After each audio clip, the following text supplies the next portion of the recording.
സൗദിയിലെ Jeddah international Indian school കെട്ടിടങ്ങൾ നവീകരിച്ചു. പുതുക്കി പണിത കെട്ടിടങ്ങളുടെ ഉദ്ഘാടനം ജിദ്ദ കോൺസൽ ജനറൽ നിർവഹിച്ചു. ഇന്റർനാഷണൽ ഇന്ത്യൻ സ്കൂളിന്റെ KG പ്രൈമറി കെട്ടിടങ്ങളാണ് മനോഹരമാക്കി മാറ്റിയത്. നവീകരിച്ച കെട്ടിടങ്ങളുടെ ഉദ്ഘാടനം Jeddah consul general Fahad Ahmed Khan Suri നിർവഹിച്ചു.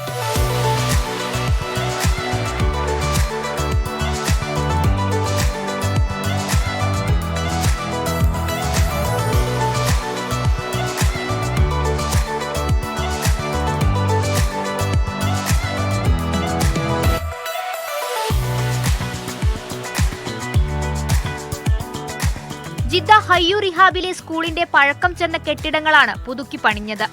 കുഞ്ഞു വിദ്യാർത്ഥികളെ ആകർഷിക്കുന്ന തരത്തിലാണ് ക്ലാസുകൾ തയ്യാറാക്കിയിരിക്കുന്നത്. ഓഫീസ് മുറികളും ശുചിമുറികളും മികച്ചതാക്കി. ഇന്ത്യൻ എംബസിയുടെ കീഴിലാണ് ആയിരക്കണക്കിന് വിദ്യാർത്ഥികൾ പഠിക്കുന്ന കമ്മ്യൂണിറ്റി സ്കൂൾ പ്രവർത്തിക്കുന്നത്.